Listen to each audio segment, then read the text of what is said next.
Hi, I'm Dr. J.M. McSharma.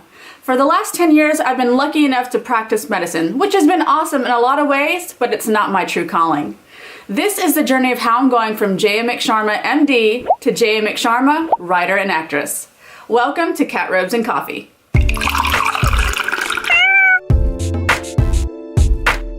So initially, this episode was gonna be about curveballs and how to handle them. I feel like I'm saying balls weird, but curveballs. And the curveball I initially wanted to talk about was, by what metrics do you evaluate yourself when you are your own boss? Then I got a second curveball. We're pregnant!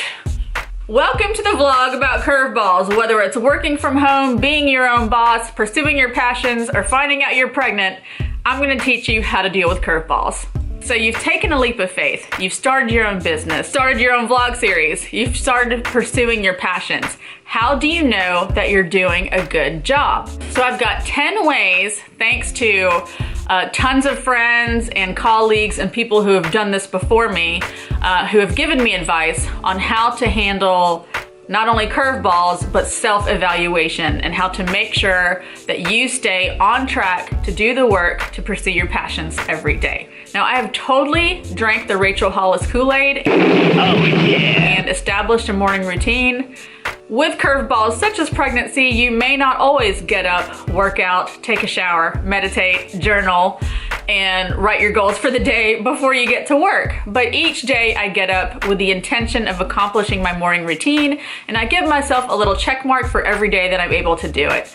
And I will tell you, when you're feeling lost or at sea, or you just don't know what the next step is, having a definitive morning routine helps keep you grounded, and that's kind of a game changer. So whether it's a 10-minute morning routine or a 3-hour morning routine, just have one. The second thing is to make lists.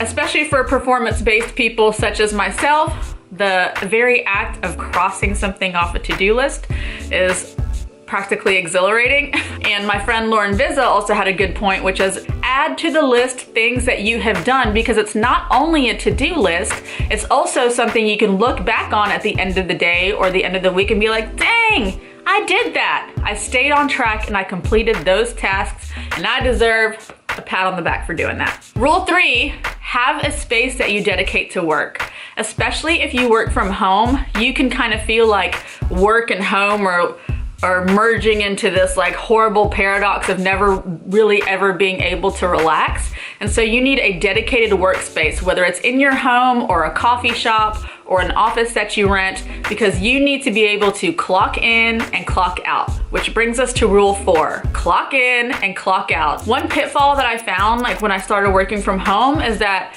since I blocked out the day to write and produce or do whatever I want to creatively, if someone asked me to lunch or needed help with a project or needed to set up a meeting for something, I found myself being way too flexible with time I had promised to myself. So block out your calendar, block out your time, clock in, clock out, work is done. Rule 5, get a support group. Find someone or something that's gonna keep you motivated. In my case, I sought out people who have done what I want to do and what I am doing, and I bought their books. How did those people get to where they are? I'd love to read about it. Also, if you have a mentor in the community that you look up to, set up coffee dates with them. That's what I did, Judy Williams. You know, she's not only a mentor, but she's also a friend. And when you have regular check-ins with people who have done what you want to do, then you're just gonna see the road paved ahead full with possibility, because you've seen the possibility of someone else doing it, and that's how you know you can too.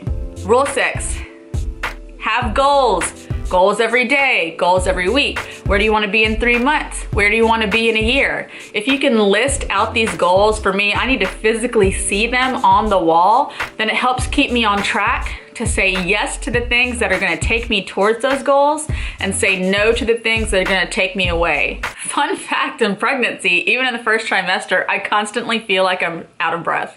Even just sitting here talking to you guys. All right, rule 7, this is very important for me. Don't touch time wasters until you have completed your tasks, or at least your morning tasks for the day. Time wasters for me are email, Facebook, online news, Instagram. I mean, take your pick.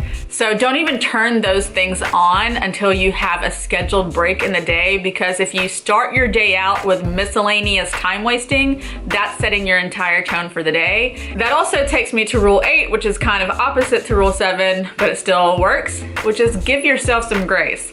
Okay, maybe you didn't get your to-do list completed for the day. Maybe you opened Facebook as soon as you opened your eyes. Okay, fine, get up, go to work, try again tomorrow, you know? But if you have the intention to do your best and to put yourself first, that's all you can ask of yourself, right? So just give yourself some grace. Rule 9, which we've already said this, which is reflect on your week's accomplishments.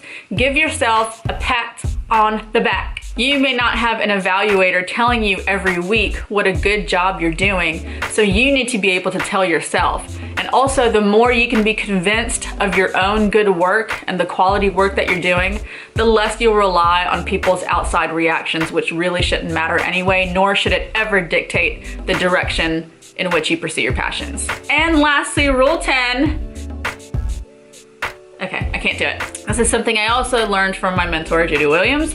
If it's not a hell yes, it's a no. As you start to succeed with your passions and your dreams, other people are gonna want a piece of that.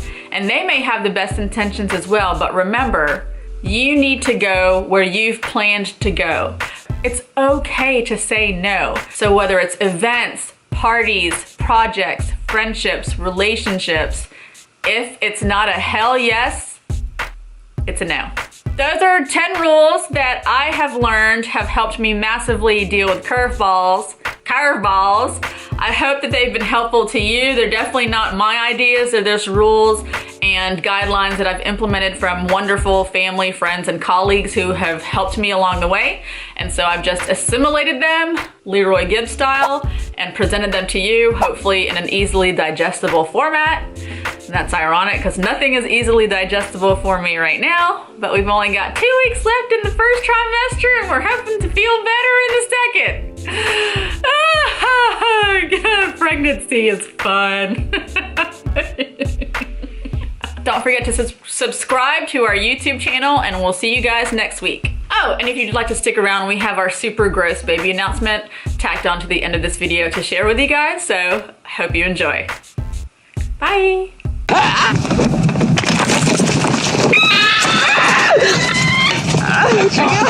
Oh, God.